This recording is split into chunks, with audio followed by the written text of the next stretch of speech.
नमस्कार, मैं अमर उजाला.com से ज्ञानेंद्र कुमार शुक्ला। आज हम बात करेंगे हमारे बहुत सम्मानित और विश्व हिंदू परिषद जम्मू कश्मीर और लद्दाख के अध्यक्ष राजेश गुप्ता जी से, और जो कि सामाजिक संगठनों से भी जुड़े हैं और लगातार समाज में अपनी उपस्थिति दर्ज कराते रहते हैं।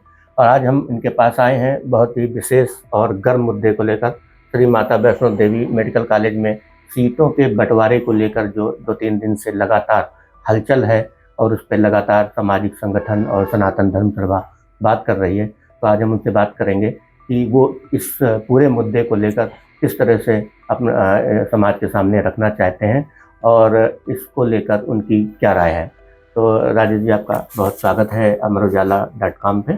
और ये मैं पूछना चाहता हूँ कि एक तरीके से जो ये माता वैष्णो देवी मेडिकल कॉलेज में सीटों के बंटवारे को लेकर जो इस समय एक तरीके से बवाल मचा हुआ है, एक तरीके से रणनीति बैठकें हो रही हैं, तो इसको लेकर आखिर ये मुद्दा क्या है और अचानक से ये मुद्दा हमारे सामने क्यों आया है?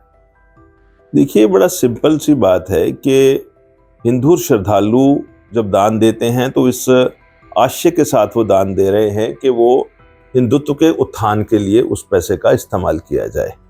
और उस माता वैष्णो देवी श्राइन बोर्ड के द्वारा चलाई जा रही एक संस्था जो कि नया उन्होंने मेडिकल कॉलेज खोला है, उसमें हिंदुओं की बजाय 50 में से 44 या 50 में से 42 जो है, अगर मुसलमानों को भर्ती करना है तो ऐसा इंस्टीट्यूट या संस्थान चलाने की ज़रूरत क्या है। हिंदू मनी फॉर हिंदू काज, हिमाचल के उच्च न्यायालय ने भी ये ऐसा एक डिसीजन दिया है। और समाज की भावनाएं आहत हो रही हैं, भक्तों की भावनाएं आहत हो रही हैं, दानदाताओं की भावनाएं आहत हो रही हैं। और कटरा जैसी पवित्र नगरी का, ककरयाल जैसी पवित्र नगरी का जो माता वैष्णो देवी का तीर्थ क्षेत्र है, क्या हिंदुओं के पैसे से हम उसका इस्लामीकरण होने दें? ये बात कतई समाज को स्वीकार नहीं है। एडमिशंस जब इस तरह से हुई, जिसमें मास इस्लामाइजेशन ऑफ द इंस्टीट्यूट समझ में आया, तो समाज जागृत हुआ। समाज की सारी संस्थाओं ने उसका विरोध किया, समाज के सभी अंगों ने उसका विरोध किया, विश्व हिंदू परिषद ने भी उसका डट करके विरोध किया, बजरंग दल ने प्रदर्शन किए, और समाज का रोष है और अभी उसका समाधान नहीं निकला है, समाधान निकालना ही होगा। अचानक से सर, जो ये मुद्दा चल रहा है, तो क्या आप चाहते हैं कि मुस्लिमों के लिए एक अलग संस्थान हो, और ये बोर्ड के जो हमारे संस्थान है, जो माता वैष्णो देवी श्राइन बोर्ड है, उसमें क्या इन माइनॉरिटीज मुस्लिम को क्या नहीं पढ़ना चाहिए? ऐसा और ऐसा क्यों ऐसा होना? देखिए, हम इस पचड़े में क्यों पढ़े कि मुसलमानों के लिए अलग संस्थान हो। हमारा तो सिंपल विषय है, माता वैष्णो देवी के द्वारा रन जो संस्थान है वो केवल मात्र हिंदू उसमें शिक्षा ग्रहण करे और उसके बेनिफिशियरी हिंदू हों। उसके अलावा बाहर समाज में क्या हो रहा है वो मेरा सब्जेक्ट नहीं है, और उस विषय में मैं नहीं पढ़ना चाहता। आप ये बिल्कुल इसमें स्पष्ट बात है, इसको मैं कंफ्यूज नहीं करना चाहता। 100% हिंदू जो है वो उस संस्थान में रहने चाहिए, मेरा केवल इतना ही मुद्दा है। तो क्या इसके लिए जो एक तरीके से जो सीटों का बंटवारे को लेकर जो कार्य योजना बनाई गई, जो रणनीति बनाई गई, उसमें क्या कोई आप कमी देखते हैं? कि देखिए, कमी क्या, मुझे लगता है शरारत है, और ये शरारत किस लेवल पर है उसका संज्ञान तो इन्वेस्टिगेटिंग एजेंसीज को लेना होगा। लेकिन समाधान सबसे पहले ये चाहिए कि वो एडमिशंस निरस्त हों, और 100% अगर 50 सीटें वहाँ हैं, 50 के 50 जो शिक्षार्थी या विद्यार्थी हैं वो हिंदू आने चाहिए। और जो ये पूरा मुद्दा है, इसमें हमारा जो आपका संगठन है विश्व हिंदू परिषद, इसकी क्या कार्य योजना है, इसकी क्या रणनीति है इसको पूरे तरह से सुलझाने के लिए? इस आंदोलन को जो उन्होंने एक आपने बनाया है, आपने सभी संगठनों के साथ मिलकर एक बैठक की है, और इसको किस तरह आगे आप ले जाना चाहेंगे? देखिए, अभी इस सारे विषय को लेकर के समाज जागृत हो चुका है। समाज की सारी संस्थाओं ने मिलकर के इस विषय पर इसको फाइट आउट करने के लिए, इसको लॉजिकल कंक्लूजन तक ले जाने के लिए एक संघर्ष समिति का गठन किया है। संघर्ष समिति के गठन की प्रक्रिया भी शुरू हो गई है। उसके कन्वीनर भी जो है वो इलेक्ट हो चुके हैं, कर्नल सुखबीर मनकोटिया।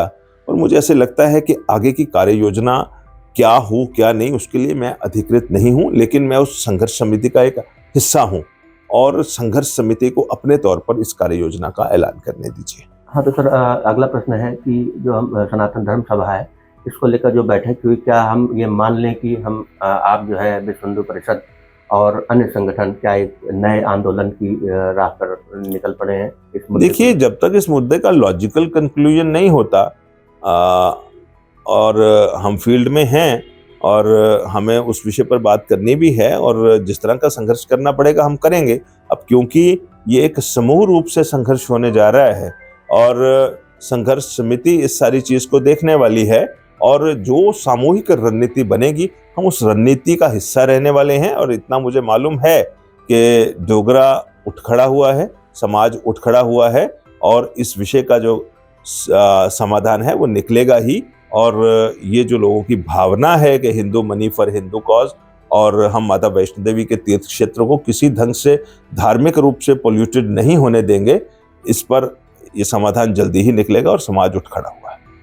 तो इसमें एक बात सर और निकल के आज सामने आ रही है कि भारतीय जनता पार्टी जो अभी काफ़ी पीछे थी इस पूरे मुद्दे पर, अचानक जो है कल भारतीय जनता पार्टी के नेताओं ने भी उपराज्यपाल से मतलब भेंट की है और उनसे जो है इसको लेकर अपनी प्रतिक्रिया व्यक्त की है कि इसको सीटों के बंटवारे को लेकर इसको निरस्त किया जाए। इसको लेकर क्या कहेंगे? मुझे लगता है वो अच्छी बात है कि उनको भी लगा कि ये जनता के मन में इसको लेकर के एक रोष है और उस रोष का प्रकटीकरण उन्होंने भी किया है और उसका सलूशन उन्होंने मांगा है। मैं तो कहता हूं कि ये मैं जो जैसे कह रहा हूं कि पूरा का पूरा जम्मू का समाज एकजुट इस पे हो रहा है और अन्य राजनीतिक पार्टियां भी जो हैं उनको भी इस चीज़ के समर्थन में आना चाहिए कि वहाँ पर कोई मुसलमान जो है माता वैष्णो देवी का जो विद्यालय है या तीर्थ क्षेत्र है वो हमारे लिए धर्म क्षेत्र जैसा है, तो धर्म अनुरूप वहाँ शिक्षा होनी चाहिए, वहाँ पर दूसरे धर्म के प्रवेश का कोई सवाल नहीं है। अच्छा, अचानक से मैं देख रहा हूँ आप भी पढ़ रहे होंगे अखबारों के माध्यम से, अचानक से जो है जम्मू को एक अलग राज्य बनाने का मुद्दा बहुत गर्मा गया है इन्हीं मुद्दों के बीच में। तो आपको क्या कहना है कि अलग जम्मू राज्य का गठन? देखिए, ऐसा कहने के लिए इस विषय पर विचार भी हमारा नहीं हुआ क्योंकि मैं एक संगठन का प्रतिनिधित्व करता हूं और इस तरह के विषय के ऊपर मेरा अभी राय देना उचित नहीं है। हम अखंड भारत के पक्षधर हैं, हम तो पूरे भारत को और जो भारत से बाहर के हिस्से हैं उनको भी जोड़ने की बात कर रहे हैं। एडमिनिस्ट्रेटिवली क्या है क्या नहीं है इस विषय पर मैं चर्चा अभी नहीं कर सकता। जम्मू का अलग राज्य मतलब बनाने के पीछे क्या कोई रणनीति है या ऐसा मेरे मतलब ना ही इस विषय पर मेरा कभी कोई सोच विचार हुआ है और जब सोच विचार नहीं है तो एक संस्था के रिस्पॉन्सिबल दायित्ववान कार्यकर्ता होने के नाते मुझे लगता है कि इस पर मुझे ओपिनियन नहीं देना चाहिए। अब इस पर ना ही कोई नहीं, ऐसी चर्चा भी कभी नहीं हुई, ऐसी चर्चा कभी नहीं हुई। इस करके इस विषय भी तो अभी कभी विषय भी हमारे संज्ञान में नहीं आया। बहुत बहुत धन्यवाद जी। ये थे हमारे बीच में राजेश गुप्ता जी जो विश्व हिंदू परिषद के प्रदेश जम्मू कश्मीर एंड लद्दाख के अध्यक्ष भी हैं और सामाजिक संगठनों से भी जुड़े हुए हैं। मैं अमर उजाला से अपनी वरिष्ठ सहयोगी रोली खन्ना जी के साथ जम्मू। अगर आप ये वीडियो YouTube पर देख रहे हैं तो हमारे चैनल को सब्सक्राइब कर बेल आइकन दबाएं और Facebook पर देख रहे हैं तो हमारे पेज को लाइक करें।